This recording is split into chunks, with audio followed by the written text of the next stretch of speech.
Notre Dieu, il est notre Père. Il nous aime. Et il est jaloux pour nous. C'est-à-dire son amour pour nous, il est jaloux. Et il nous aime et il nous éduque comme ses enfants. Après quelque temps, nous devenons ses fils. Et quand tu es son fils, tu dois défendre le royaume de là où tu sors. Et notre devoir comme des fils, comme des chrétiens, comme des ambassadeurs, c'est pour défendre son royaume. Et il dit les premières phrases. Notre Père qui est au ciel, que ton nom soit sanctifié. Sanctifié dans la version que j'utilise, c'est-à-dire que ton nom soit élevé, loué, et que ton royaume vienne, et que ta volonté soit faite. Les trois choses-ci, c'est pour cela que Dieu nous a laissés en tant que chrétiens sur la terre pour accomplir, ici au Cameroun pour accomplir, dans l'église, dans nos familles, dans nos professions et dans nos vies personnelles, pour accomplir les trois choses-ci. En tant que des enfants de Dieu, on a réussi à des endroits dans nos vies pour imposer la gloire de Dieu. Au Cameroun, la gloire de Dieu dans notre église, la gloire de Dieu dans nos royaumes, dans nos familles, dans nos vies et tout ça. Mais ce n'est pas tout ce que le Seigneur attend de nous. C'est vrai qu'on a fait l'effort. Si on regarde, parce que c'est déjà 6 mois passés, si on regarde les premiers 6 mois dans l'année-ci, et on regarde notre vie, on va voir qu'il y a des aspects qu'on a imposé la gloire de Dieu, le royaume de Dieu et la volonté de Dieu sur la terre, dans nos vies, dans l'église, dans nos familles, etc.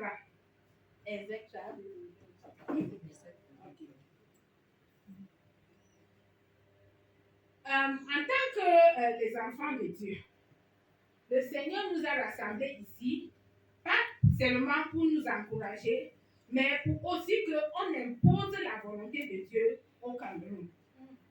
Parce que Dieu, il est jaloux de sa gloire.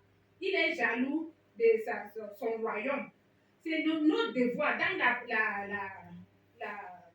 quand on entre dans la prière, dans l'intimité avec Dieu, dans l'adoration, c'est pour aussi chercher que, Seigneur, je veux être en intimité avec toi, de manière que tu me révèles ton royaume pour que j'impose ici sur la terre en tant qu'ambassadeur de l'Éternel.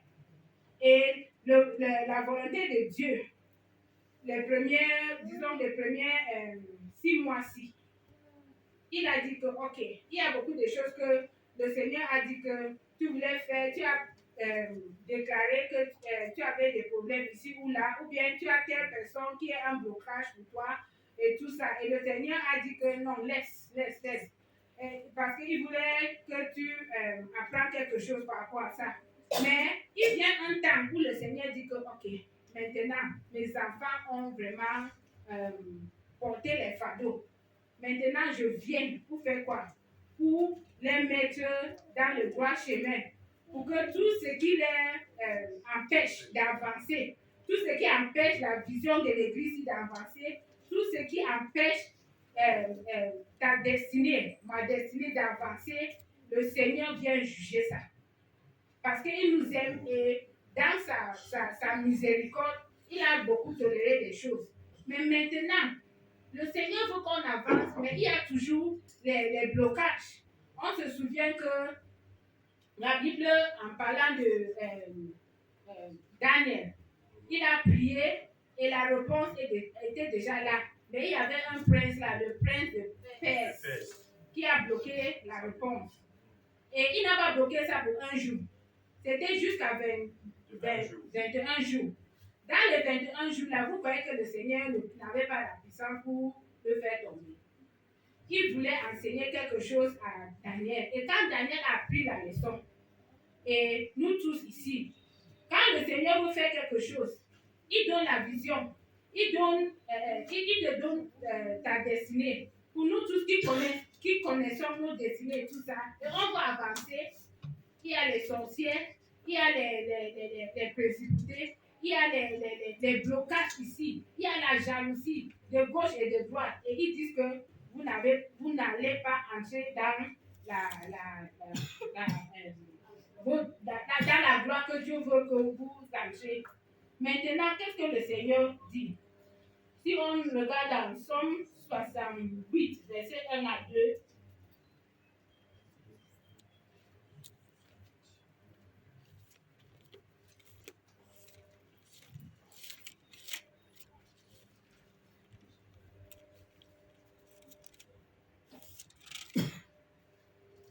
il dit que pour tous nos ennemis là, même si c'est les ennemis connus, les ennemis non connus, les nations qui luttent contre Dieu et sa volonté, qui luttent contre Dieu et sa gloire, Dieu et sa royaume, Dieu et sa volonté, que ça soit fait sur la terre comme c'est au ciel. Maintenant, il est venu pour les juger, pour les mettre de côté, pour que son église avance, pour que notre destinée avance, pour que les purposes of God in Cameroun, les desseins de Dieu ici au Cameroun avancent. Amen. Et il a toléré beaucoup de choses. On est ici, on vient pour la gloire de Dieu. Mais il y a des gens qui peuvent avoir les marabouts dans nos familles pour nous bloquer les chemins.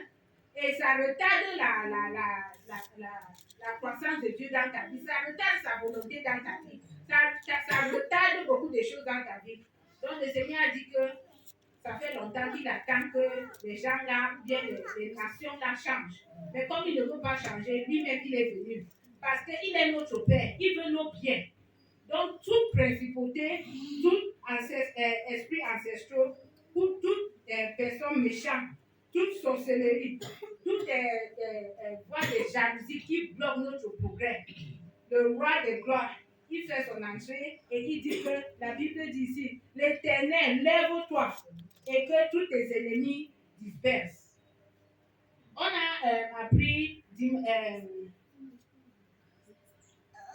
jeudi, on a lu le Somme chapitre 2 qui dit que pourquoi les nations sont en train de sont dans le tumulte et ils s'assemblent. Ce n'est pas seulement les nations. Il y a les gens dans nos familles. Il y a les gens qui s'assemblent contre notre ministère, notre église. Il veut quoi? Il veut nous sujetter. Il veut assujettir. Il veut nous contrôler. Et quand il voit qu'ils n'ont pas la puissance là, il va chercher d'autres dieux. Pour que les autres dieux les aident. Ils donnent des sacrifices aux autres dieux là. Ils font des choses pour que quand la gloire vienne, quand la gloire de Dieu, quand le Seigneur veut nous bénir, ça échappe et ils prennent ça pour utiliser ça dans leurs choses magnifiques. Comme ça, si tu as quelqu'un dans ta famille qui est dans la sorcellerie, des fois il prend même ta photo, ton nom et tout ça, il va mettre son dieu de l'arbre ou bien son dieu de rocher, son dieu de beaucoup de dieux qu'on connaît. Et il y a des dieux, il y a des nations physiques, comme il y a des nations spirituelles. On met ton nom là-bas et les promesses que Dieu te donne, tu ne progresses pas. Parce qu'on te bloque là-bas. Mais maintenant, dans les prochains 6 mois-ci, toutes les personnes qui bloquent le royaume de Dieu de venir dans notre église, dans nos familles, qui bloquent la volonté de Dieu, qui bloquent la gloire de Dieu, l'Éternel se lève et tous les ennemis là dispersent. Amen. En Somme chapitre 29, parce que je ne peux pas dire tout ça en français, mais Somme chapitre 29, ça parle de la voix de l'Éternel. Que la voix de l'Éternel, ça éclate dans les montagnes, dans les forêts, dans le ciel, partout. Et ça fait quoi là-bas? Ça cherche là où on a gardé la destinée de notre église. Là où on a gardé la destinée de ta propre vie. Là où on a gardé les choses ancestrales qui nous concernent. Pourquoi? Parce qu'il dit que jamais assez. Je veux avancer, je veux que mon église avance, je veux que le peuple avance, mais il y a les blocages. Donc maintenant, je descends comme l'Éternel des armées l'Éternel des armées et l'Éternel d'Israël. On sait que quand il descend sur Sion pour faire taire tous les voix là, pour faire taire tous les principautés là, tout, parce que c'est ça son but sur la croix du Calvaire. C'est là où il les a tous dépouillés. Et il nous a donné l'autorité sur eux. Gloire à Dieu. Amen. Donc notre prière est que quoi? Toute alliance avec les dieux qui ne sont pas, les alliances qu'on a fait sur ta tête, qui ne sont pas in alliance, en conformité avec la voix de Dieu sur toi, avec la destinée de Dieu sur toi. Maintenant que tu es en train de crier comme enfant de Dieu, Père, que ton nom soit glorifié, que ton royaume vienne, que ta volonté se fasse dans ma vie. L'Éternel dit que tous les blocages qu'il a vus sur ton chemin pour que tu n'entres pas dans ta gloire, il a vu ça, il a donné sa miséricorde et ils n'ont pas changé. Maintenant, il vient avec son fouet. Ils vont les fouetter parce que nous devons avancer. Ils vont les fouetter pour que nous, en tant qu'Église, on avance. Là où on a mis ton nom, même si c'est les arbres, même si c'est dans les montagnes, même si c'est le nom de l'Église, même si c'est le nom on a pris un pas de notre ministère, on a gardé n'importe où. Le Seigneur part là-bas. Parce que les premiers 6 mois, c'était le temps de la miséricorde. Maintenant, ils viennent avec son rage. Parce que monter ou descendre, la volonté de Dieu soit faite. C'est lui-même qui a dit que détruis le temple-ci, mais dans 3 jours, je vais bâtir. Fais tout ce que tu veux faire. Dans 3 jours, quand je me lève, je vais vous tous. Et puis, ma volonté sera faite. C'est la même chose au Cameroun, la même chose dans notre ministère, la même chose dans nos familles, la même chose dans ta propre vie. Gloire à Dieu. Amen. La seule chose qui nous demande, c'est vivre une vie de sanctification et être en relation avec moi pour que je termine tous les ennemis. Je termine, c'est terminé. Le mot c'est quoi? Extermine tous les ennemis de l'église. J'extermine tous les ennemis qui font la jalousie. Qui te bloque dans notre destinée. Parce que assez, c'est assez. Gloire à Dieu. Amen. Amen.